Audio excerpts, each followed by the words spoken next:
ginnaaw bëgg fecc bu la taxee jéggi deex boo yeggee waroo xaar ku la tàccu mbokk yi cabinet Aram Diaba Gandigal ñëw na ak ay xeetu médicament traditionnel yu doy waar ma ne la médecine par les plantes maanaam ay médicaments yoo xamante ni bi lépp c'est à base de bio ay plantes lañ ko defaree di faj nag lépp loo xamante ni bi xeetu feebar la fii ci kaw suuf ma ni ko la nag lan ngay faj mu ne ma ndoxum siti dama koy faj diabète rhumatisme articulaire ulcère estomac hémorroïde interne beeg externe fibrome da koy faj kyste da koy faj myopie da koy faj fièvre jaune waaye tamit nag feebar bi nga xamante ne moom moo sonal àdduna muy hépatique B ñoom ñoo ci mën ma ne la lépp luy xeetu feebar da koy faj ba mu des sida drépanocytose moom moo ci aay faiblesse sexuelle impuissance sexuelle waaye tamit nag rapport sans plaisir muy góor ak jigéen noonu lañ ci aayee sinusite asthme maladie dermatologue lépp luy xeetu der ñoom ñoo ci mën règle douloureuse crise épilepsie tension ñoom ñoo ci aaw problème de vision maux de tête maux de ventre des cheveux maanaam yow mi nga xam ne sa karaw dafay daal di ruus wala nga ñàkk karaw mbokk yi ak yeneen xeetu feebar yu doy waar ñoom ñi nga xamante ni bi ñoom ñooy cabinet Aram Diaba Gandigal lépp dañ koy faj mbokk yi wér daal loo ko jëndee jar na ko ñu ne ma fan lañ nekk ma ne leen rue 11 angle 18 Médina fa lañ nekk en face stade Iba Mar Diop numéro téléphone bi di 77 630 46 78 wala nga woote si 76 478 36 98 cabinet Aram Diaba Gandigal daal bi mu ñëwee ba tey feebar yi wàññeeku na waaye tamit nag ku fi feebar te faju woo yaa ko teg sa bopp. acca asalaamaaleykum mbokki dalal jàmm TV ñi ngi leen nuyu bu baax a baax a baax ñëwaat nañoo ak yéen seen émission yu am solo yi nga xamante ni moom lañ leen indil chaque semaine ci feebar yi nga xamante ni moom la nit ñi di dund te ku si nekk xamoo li nga xamante ni bi moom moo koy saafara tey nag ki nga xamante ni moom moo di Abdou Fatah mi nga xamante ni moom moo ñuy développé feebar yi nga xamante ni moom la ñuy waxtaanee saa su nekk tey moom la ñu invité waat fi nga xamante ni moom moo di ci dalal jàmm TV tey nag ñu fas yéene waxtaan beneen feebar boo xamante ni moom itam dafa yëngal jàngoro muy colopathie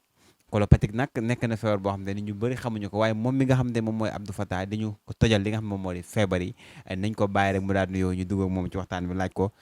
suñuy question mu daal ñuy tontu Abdou Fatah ñu ngi lay aoudu billahi min alsheytan arrajim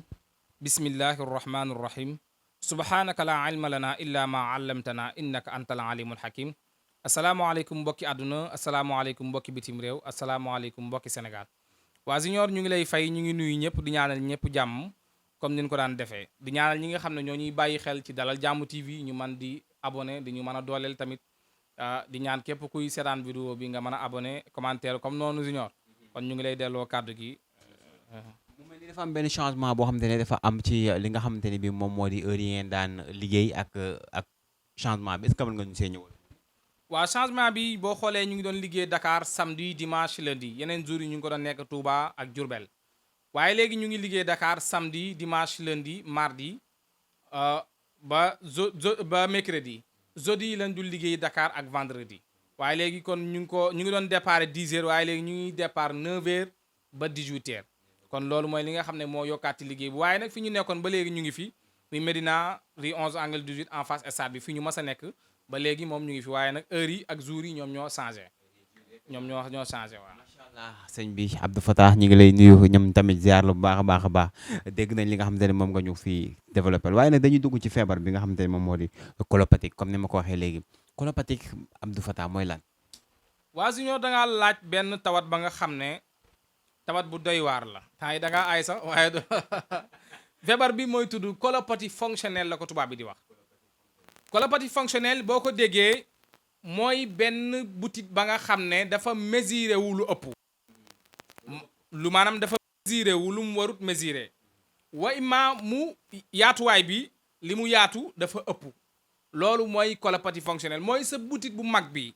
bi nga xam ne moo jógee fii la dem àll yi di aw pour nga mën a dem cabinet butit boobu mooy colon mooy butit bu mag bi léegi loolu tawat ji nag moom mooy colopathie fonctionnelle tawat ji nag su ko nit amee dafay mel ni jaan moom mooy nekk ci biiram di dox parce que butit bi li mu mesuré wu moo ëpp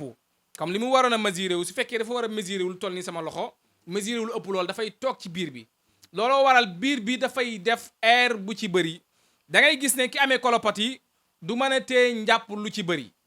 dafay ngalawal tout le temps dafay ngalawal ki amee colopathie fonctionnelle loolu mooy ay jafe-jafe colopathie fonctionnelle comme ni nga ko laajee noonu Junior nit ki su ko amee da ngay gis ne du mën a téye njàpp du ko mën a téye su jàppoo léegi bala sax da ngay gis ne dafay ngalawal tout le temps muy loolu la ko man di mooy colopathie fonctionnelle. Fata boo ma comprendre mu bu baax a baax ndax comme ni mu koy waxee tey dafa am ñoo xam ne dañoo toog di seetaan ñi ngi dégg colopathie xamuñu lan mooy colopathie te wax nga léegi nee nga butit bi bu fekkente ne dafa ëpp léegi butit bi fan lay ëppee looy lekk mu ëpp la wala judduwaale la wala lan lay doon. kay laaj bu am njëriñ nga laaj nag. colopathie fonctionnelle dafa am yenn njool yu ci mel ni Malick maanaam yenn njool yi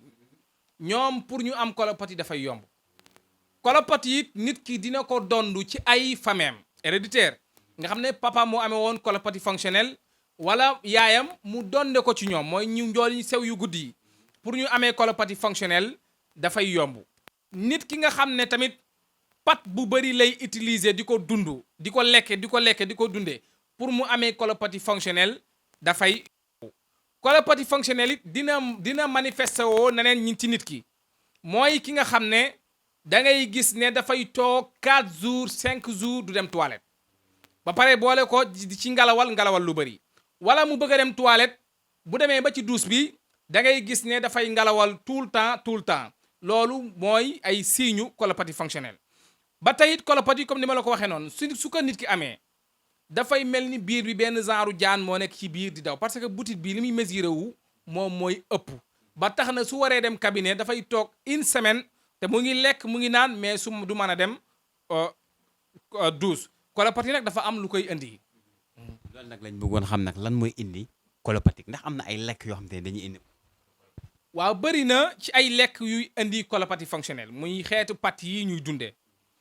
waaye colopathie fonctionnelle feebar moo koy indi lu ci ëpp mooy ñi nga xam ne dañoo amee hémorroïde interne wala ñu amee ba tey hémorroïde externe. waaye nag bi nga xam ne mooy bi ci biir boobu mooy dem ba jural leen li tubaab bi di wax colopathie fonctionnelle nga xam ne seere boobu noonu ñuy seere moom buy dem douche mooy génn mooy xëcc butit bi nga xam dañuy seere di forcer léegi saa bu ñuy dem toilette rek butit bi muy gën di taweeku loolu mooy dem ba jural leen li tubaab bi di wax colopathie fonctionnelle. colopathie nag dina tax nit ki dafay gis ne biir bi dafay commencer di gonfler. gonfale boobu noonu air mais colopathie ba léegi ak ballottement mënuñu bokk.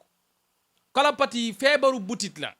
nit ki bu amee colopathie dina ko waral tout le temps bopp bi di metti nit ki su amee colopathie dina waral lu ci bëri biir bi di daw saa suy dem toilette te day gëj a dem toilette loolu mooy jafe-jafe yi colopathie mën a jural nit ki. Fata bëgg nañ nag saa su ne nag boo ñu waxee feebar rek nga ñu leeralal parce que feebar yi xam nga dafa am ay feebaru góor ak feebaru jigéen mais colopathie moom dafa mel ni feebaru góor ak jigéen. colopathie dafay dal góor dafay dal jigéen lim ëpp ci ñi mu mën a dal nag mooy ñu mën a lekk yi te di jaxase lekk di lekk fii tey lekk fële suba maanaam comme lekk maanaam di boole ay lekk yi nga xam ne bokkul dafay dem ba mën na laa joxe colopathie fonctionnelle. day dal góor day dal jigéen soo xoolee sax léegi jigéen ñi la ëpp li muy dal ni góor ñi parce que ñoom seen lekk yi te nee naa la xam nga butitu góor ak butitu jigéen bokkul mais xam nga jigéen ñi dañoo bëgg ay genre lekk pat yi lekk yooyu lekk pat yi looloo tax colopathie yi moo ëpp ci ñoom te boo xoolee hémorroïde bi léegi li ëpp ci li muy dal jigéen ñi la léegi nag moom mooy dem ba daf lay jural colopathie fonctionnelle colopathie du ñàkk di nga mën a wane butit bi lan mooy colopathie fonctionnelle ak lan lay jural nit ki mooy comme yi ma la wax noonu signes yi it mooy signes yi ma la wax noonu ne ko su ko nit ki amee na jàpp ne dafa amee li tubaab bi di wax colopathie fonctionnelle. ci biir loolu bëgg nañ xam colopathie fonctionnelle ki nga xamante ne moom am na ko lan moo ko mën a sax. waa colopathie fonctionnelle su fekkee da nga ko am ak bépp xeetu feebar bu mu ne mën a nekk wala bépp xeetu butitu feebar bu mën a nekk da ngay wut lii ñuy wax huile d'olive moo nekk nii du ñàkk dinañ leen ko mën a wan Malick boo wutee huile d'olive bi carbonel nga wut demi-litre lem moo nekk nii soo wutee demi-litre lem nga wut bii le sirop bu ñuy wax xabatu sawda boo wutee xabatu sawda nga mélanger leen ci biron 1 litre boo ko mélangé di ci jël kuddu suba kuddu bëccëg kuddu ngoon fu mu fekk colopathie wala nit ki nga xam ne dafa amee estomac wala mu amee yenn tawati xeetu biir yi fu mu ko mën di fekk daf koy dindi même ki nga xam ne dafa amee biir buy metti tout le temps su koy jël dafay deñ complètement wala ki nga xam ne dafay gis ne biir bi dafay jooy xur di jooy ba nit ki mu toogal sax dafay dégg jooy yi ko kii bi di jooy loolu su koy utiliser dafay dindi loolu complètement moom loolu mooy junior huile d'olive bi. macha allah émission bi am na njariñ ci li nga xam ne moo di colopathie B tey xoolal sax ma naan colopathie B sama xel hépatique B bee nekk sama xel man maa bëgg feebar boobu man na ma yàlla baal yaa feebar boobu ah bëgg naa feebar bu bon moom bu doy waar kay wala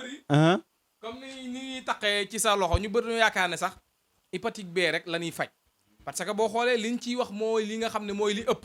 waaye nag boo xoolee li ñu war di wax mooy tawat ji nga xam ne dafa sak maanaam sak at ak tawat ji am mais hépatique B li muy faagaagal ci nit ñi dafa bëri moo tax ba tout le temps dañ cee war di wax di ko xoolee le 28 bi weesu la journée mondiale de l'hépatique B nga xam ne àdduna yépp ñu ngi ko doon kii di sensibiliser nit ñi di leen wax ne leen dee leen def nii dee leen moytu lii dee leen moytu parce que loolu mooy àdduna parce que comme hépatique B sax donte newuñu ci waaye boo xoolee ñi ko amee ñëpp chaque jour dañuy nekk stress parce que ñoom pour ñoom ku ko amee rek da ngay dee te tawat moom yàlla rek moom moo yor tawat boo ci naree dem da nga ciy dem boo ci narul dem doo ci dem loolu mooy Abdou Fatah looy tëjee waaye li may tëjee mooy comme la ma daan tëjee rek di ñaanal ñëpp jàmm képp ku tawat yàlla leen suñu borom teggil tawat yi di ñaanal ñi nga xam ne ñoo nekk ci cellule yàlla na leen suñu borom génne foofu di ñaanal ñi nekk ci lalu hôpital yi yàlla na leen suñu borom fëgg seen bopp ba ñu mën a jóg loolu la ñuy tëjee Junior wasalaamualeykum wa rahmatullah macha allah est-ce que mën nga ñoo rappeler waat rek waxalaat ñu li ñu waxaloon ci début bi ne rappeler gars yi na leen kii nga heure bi ngay faj ak kii bi léegi waaw bu dee Dakar ñu ngi fi dañ nekk samedi ak dimanche ak lundi waaye léegi dañ cey teg mardi mercredi moom la ñuy nekk Dakar bu dee jeudi vendredi ñu ngi koy nekk Diourbel waaye léegi Dakar ñu ngi fiy nekk samedi dimanche lundi mardi ba mercredi jeudi ak vendredi ñu ngi nekk fee Touba comme noonu soo fi bëggee ñëw da ngay woote boo jëlee rendez-vous ñu jox la rendez-vous nga mën a ñëw ñu consulter la suñu la mënee faj ñu wax la bu la mënul fajit nga xooli faneen àdduna noonu loolu moo fi nekk. jaajëfal Abdou Fatah. ginnaaw bëgg fecc bu la taxee jéggi deex boo yeggee waroo xaar ku la tàccu mbokk yi cabinet Aram Diaba Gandigal ñëw na ak ay xeetu médicament traditionnel yu doy waar ma ne la médecine par les plantes maanaam ay médicaments yoo xamante ni bi lépp c'est à base de bio ay plantes lañ ko defaree di faj nag lépp loo xamante ni bi xeetu feebar la fii ci kaw suuf ma ni ko la nag lan ngay faj mu ne ma ndoxum siti dama koy faj diabète rhumatisme articulaire ulcère estomac hémorroïde interne beeg externe fibrome da koy faj kyste da koy faj myopie da koy faj fièvre jaune waaye tamit nag feebar bi nga xamante ne moom moo sonal àdduna muy hépatique B ñoom ñoo ci mën ma ne la lépp luy xeetu feebar da koy faj ba mu des sida drépanocytose moom moo ci aay faiblesse sexuelle impuissance sexuelle waaye tamit nag rapport sans plaisir muy góor ak jigéen noonu lañ ci aayee sinusite asthme maladie dermatologue lépp luy xeetu der ñoom ñoo ci mën règle douloureuse crise épilepsie tension ñoom ñoo ci aaw problème de vision maux de tête maux de ventre chute des cheveux maanaam yow mi nga xam ne sa karaw dafay daal di ruus wala nga ñàkk karaw mbokk yi ak yeneen xeetu feebar yu doy waar ñoom ñi nga xamante ni bi ñoom ñooy cabinet Aram Diaba Gandigal lépp dañ koy faj mbokk yi wér daal loo ko jëndee jar na ko ñu ne ma fan lañ nekk ma ne leen rue 11 angle 18 Médina fa lañ nekk en face stade Iba Mar Diop numéro téléphone bi di 77 630 46 78 wala nga woote si 76 478 36 98 cabinet Aram Diaba Gandigal daal bi mu ñëwee ba tey feebar yi wàññeeku na waaye tamit nag ku fi feebar te faju woo yaa ko teg sa bopp